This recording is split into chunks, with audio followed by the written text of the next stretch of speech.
تحياتي لكم جميعا. الآن الإجابة على سؤال: لماذا إسرائيل تختلف عن أمريكا وتريد أن تسقط نظام أحمد الشرع كما أسقطت نظام الأسد؟ طبعا لهذا الكلام تفصيل.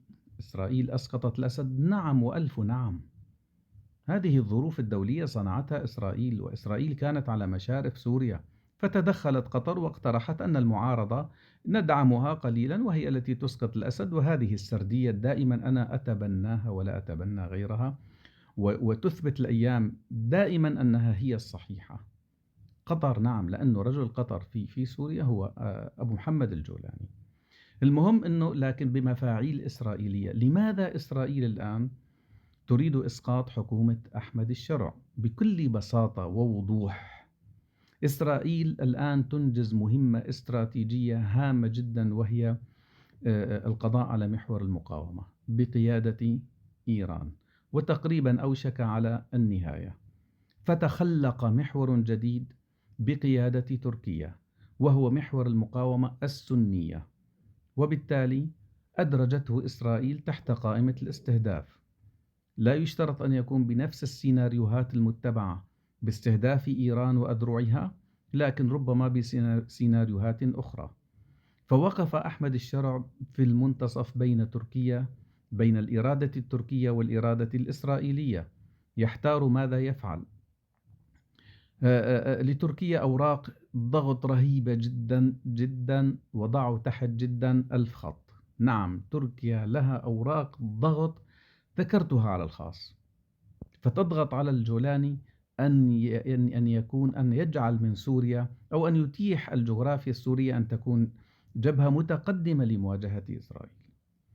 بينما إسرائيل ترى بأن الجولاني فعلا يحاول أن يستخدم الأراضي السورية لتوريد السلاح لحزب الله، وهناك أمثلة كثيرة على هذا الأمر.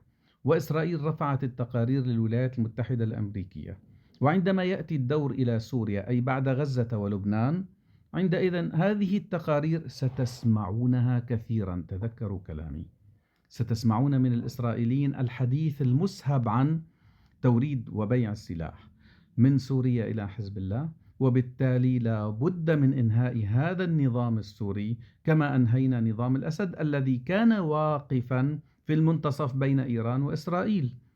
ثم ثبت للإسرائيليين أن نظام الأسد لا يمكن أن يخرج عن بيت الطاعة الإيراني، وهذا نظام أحمد الشرع لا يمكن أن يخرج عن بيت الطاعة التركي. وبالتالي سوريا لن تكون آمنة لإسرائيل ما دام الجولاني موجودا، حتى لو بالظاهر وافق على المناطق العازلة الثلاث، ولو وافق على اتفاق سلام وكل هذه الأمور، لكن عمليا تدرك إسرائيل بأن هذا النظام لا أمان له بالنسبة للحدود الإسرائيلية، وأن ثبت بأن النظام الذي يقتل أجزاء من الشعب السوري في الساحل وفي السويداء وجوانب من مطاردة المسيحيين وقتلهم وما أشبه لا يمكن أن يكون مسالما لدول الجوار. وبالتالي القرار اتخذ إسرائيليا بإنهاء الجولاني.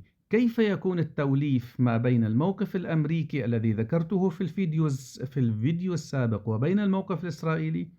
قال: عندما تقترب إسرائيل من سوريا وينتهي دور لبنان وغزة، عندئذ تبدأ إسرائيل بضخ عشرات الوثائق التي تثبت بأن سوريا تشكل خطرا على إسرائيل، فيقتنع ترامب، وهذه دائما سياسة متبعة.